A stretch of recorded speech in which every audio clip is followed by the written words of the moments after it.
hardest part of your journey so far? It can be professional. It could also be personal. But what is the first thing that comes to mind? I mean, it depends where in my cycle, but being broke was the hard part. When I first got started, I went to Indiana University and got down to Dallas, followed a bunch of friends, and got a job at night working as a bartender and then working during the day. But I had 5 roommates in a 3-bedroom apartment. And, I was still having fun, but when you're broke, it's motivated, but it's not easy. And so I think that was my greatest challenge. But professionally after that, after things started to roll, I think it was learning to read the room, to be nice, because I think growing up as an entrepreneur in my 20s and early 30s, it was like go, go, go, go, go. You have to be that dominant, entrepreneur that sets the tone, expects nothing but the best, doesn't suffer fools.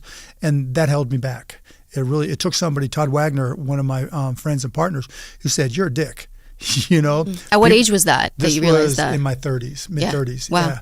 And he was like, "You're a jerk, right? People are afraid of you. And we don't get as much done because people are afraid of you." And I was like, oh shit, I thought I was nice, right? I got along with everybody. And turns out, my perception was different. And so adapting there and learning to be nice and kind to people made life a lot easier for me. But that was probably my biggest professional challenge. What made you get kinder? Was it just the realization? Is it something that you've had to foster? I mean, you come across as a pretty nice guy. Yeah, I mean, I was nice. What changed? But like when you're in business and you're starting to get going, right? It's new to you. And all you know are the stereotypes that you've heard about and read about and seen. And, the stereotype was and is like, go, go, go, go, go. Keep up or get off the train, right? And if you can't hang, you're a soy boy or you're this or you're that, right? And it took a bit for me to adjust because I had to catch myself. But once I did, life was easier because people were nicer to me, which allowed me to get more done more quickly. And it turned out well. Yeah, that stuff compounds too. Like once you build a slightly better reputation, then everyone kind of knows it. Yeah, and if people don't want to work with you or for you, that's a problem. You lose good talent, and it didn't hurt us a lot, but it slowed us down. Yeah. Because somebody had, somebody that I would communicate with would then go to somebody else and they would say, "Oh, don't worry about Mark. He just goes full speed all the time." Or I'd send an email at 2 a.m. and wonder why somebody didn't get back to me. Just dumb shit like that to me, I had no work-life balance and I didn't expect anybody else to have it either. So this is one thing I'm seeing a lot. I'm an investor, so I meet a lot of young founders, and those are a lot of who are getting funded these days. Mm-hmm. And it's a lot of the 18-year-old dropout from Stanford that's super technical that now needs to manage a team of 100 people. Yeah, I hate that shit.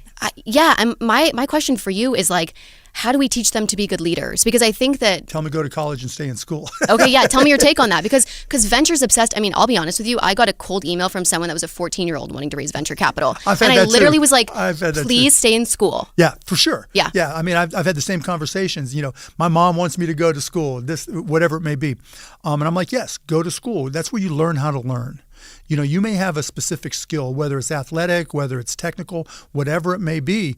But if you don't know what you don't know, you're going to have a hard time learning it.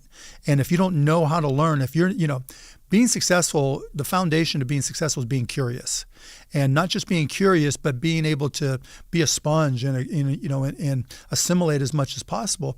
And college forces you to connect to people you otherwise would not connect to, right? If you're just in Silicon Valley and all you're doing is talking to tech people and you're walking around like a little tech zombie, talking about your Clawbot agents and that's the only context you have, right? Then you're gonna lose out. You're not gonna know how to grow a company. You're gonna make mistakes that will cost you your company, or somebody's gonna take advantage of you and acqui-hire you, and everything you dreamed of won't happen.